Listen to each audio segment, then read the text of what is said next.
the remaining time, I'd like to give each of you about a minute to give us some of the key takeaways. We'll do it in the order of the sequence of the segment. So we're going to start with Sherry Budzinski. Some key takeaways, Sherry? Sure.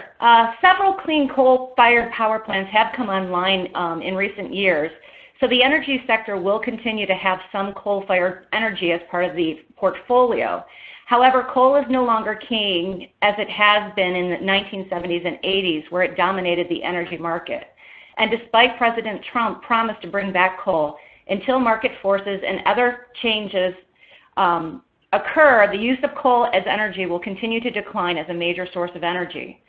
While renewable energy still lags in traditional coal states, again, market pressures will eventually change this. As renewable energy becomes cheaper to build and maintain and the public demands clean energy, the pressures in these states will be to build more renewable or purchase renewable energy credits from those states with robust renewable energy. Finally, President Trump has long denied climate change and has proposed to repeal the Clean Power Plan. Instead of just repealing the plan, EPA is looking for a replacement plan. This plan will reflect the position that best system of emission reduction is based on operational controls and best management practices within the fence line of a source.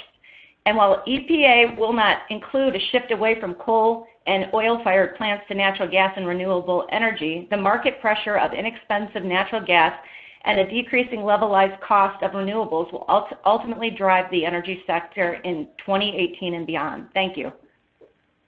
Thank you, Sherry. Mark Chupka, minute for some key takeaways, please.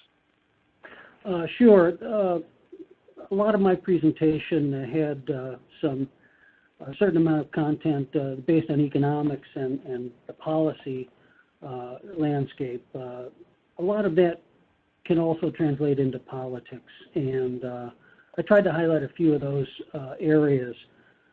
There's a lot of tension between state and federal jurisdiction. There's a lot of tension between regions, different regions with different resource bases. So, for example, in the RFS policy area, ethanol versus oil is pretty much the whole battle ground, and that has a lot of implications for electoral politics as well as regional economics.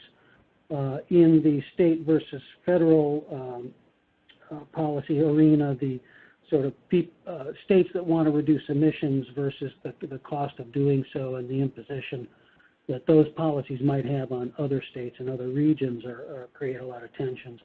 And finally, with the idea of salvaging or addressing the retirement of baseload plants, you end up with the tension between coal and nuclear interests against those of gas and renewables, which are definitely on the rise. So these battles are to some extent perpetual, although the recent administration has certainly created some new fault lines and some interesting tensions. Thank you for that, Mark. David Gold, your key takeaways, please. So 2018 is going to be a pivotal year for offshore wind. Key decisions are going to be made at the federal level, state level, and project proponents are going to continue to try to build momentum because they're trying to establish a new industry. With regard to streamlined permitting, federal agencies are being active, but you still need to advocate to make sure that your permitting process is being managed in a coordinated way.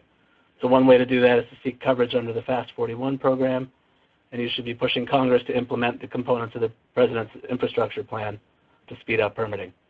Finally, FERC is continuing to investigate and press market manipulation cases using its expanded authority and its sophisticated analytics. Most of the cases will settle, but those that don't are going to cause the court system to continue to define the contours of market manipulation. So companies involved in the energy markets should be sure to monitor those cases and make sure they have strong compliance programs in place. Thank you very much, David Gold. And finally, Jonathan Cedarbaum, take a minute, please, for your key takeaways. Thanks. Cybersecurity will be a growing source of risk for companies in the energy sector in 2018 and beyond, and it will also be an area of increased legal and regulatory requirements. So companies in the sector need to recognize urgently that cybersecurity is an important enterprise-wide type of risk.